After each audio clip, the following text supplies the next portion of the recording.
Welcome everyone to this episode of Brookwood Bite Size featuring Dave Leighton, experienced interim operations director.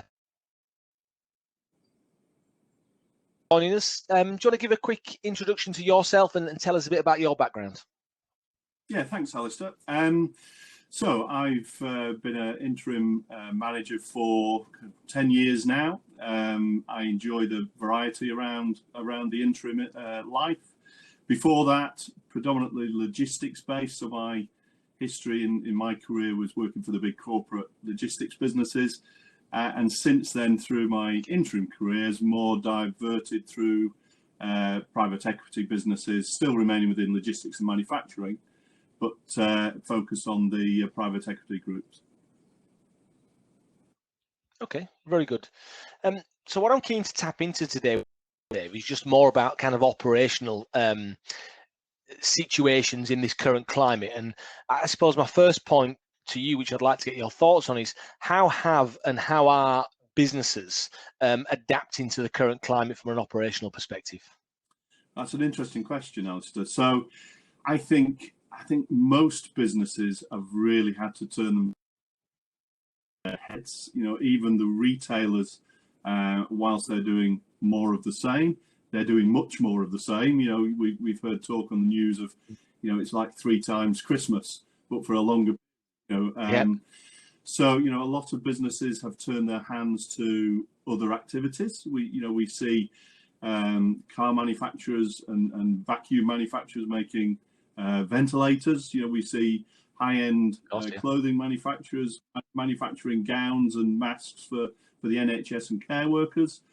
And I think, you know, some of the wholesalers and food service businesses turn their hand more and more to find other areas to sell their stock either through retailers and supporting that channel, or through click and collect, click and delivery, and supporting the public in general in feeding the nation. And you know, whilst I'm older, I wasn't around when the war was on, but you know, I'm sure most people can get a feeling that, you know, in the war, it must, as a community, have felt like this. And, you know, businesses at that time did adapt very quickly. So I think as a nation, we should be very proud of how we've adapted. And I've seen some real good examples around my network as to how businesses have adapted. Very good. And we'll talk about adapting now. Obviously, that's an interim measure. We have to adapt to the current climate and the current situation we see in front of us. But what does the long-term strategy look like? What about exit planning? How is it going to look in terms of change and transformational management, do you think, moving forward? Wow. Well, that's the $1 million question. So, you know, what will the new landscape look like? You know, nobody knows, do they? You know, we can all speculate, but as a result of that, you know, businesses need to, and I hope they all are, look at different scenarios, get a good set of insights into the market. It's key to stay close to customers to understand their feeling as to, you know, what their new landscape will look like, and start to plan around being agile enough to be prepared to hit the ground running as and when we do come out the other side.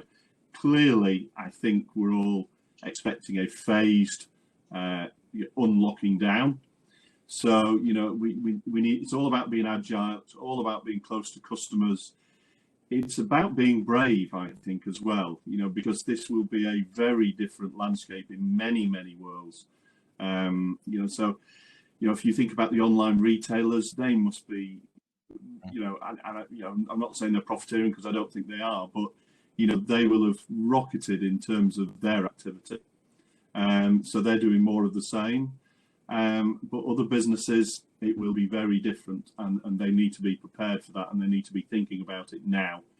And it's lots of preparation, lots of planning, and lots of scenarios. But definitely, if no one's doing it, they need to be doing it now. Yes, certainly. I mean, it's going to be hard to forecast how the landscape looks, but like you say, I think there's going to be a massive change in behaviour now internally in organisations, and I suppose that kind of leads me on to my next point about the opportunity for interim resource now.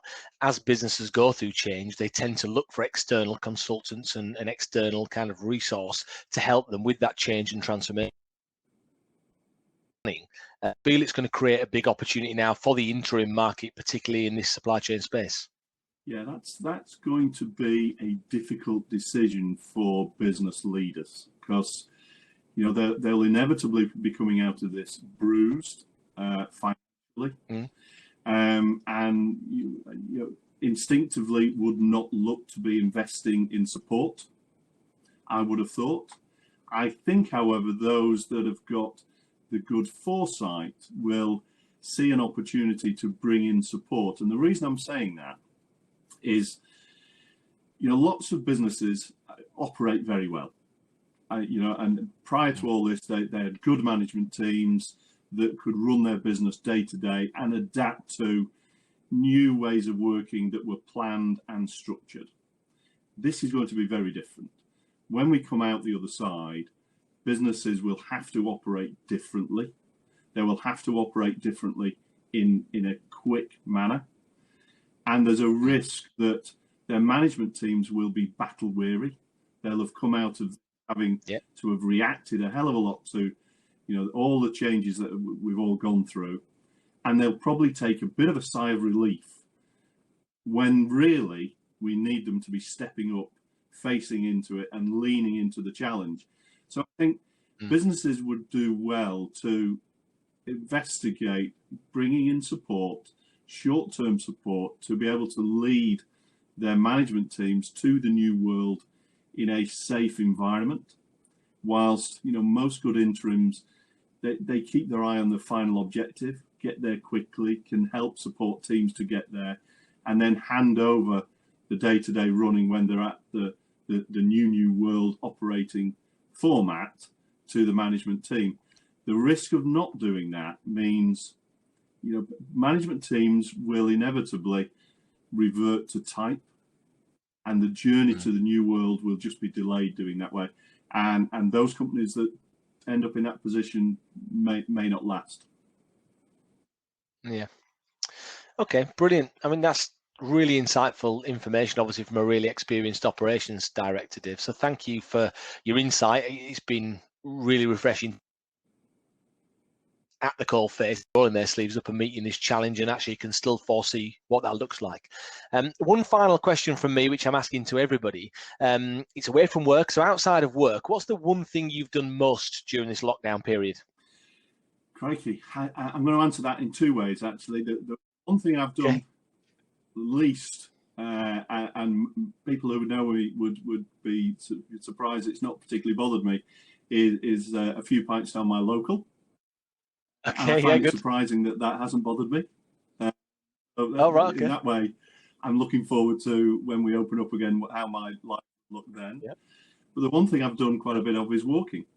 I'm not the health freak that a lot of people are. I don't go to the gym, but I've enjoyed walking more. And in this new world when traffic is light and a lot of people aren't around, it feels quite nice. It does feel. Yes, very good, I would say. Lovely. All right, Dave. Well, thank you for your time today. We really do appreciate your insight. And thanks, everybody, for watching this Brookwood Bite Size with Dave Leighton. Thanks a lot, everyone. Bye-bye.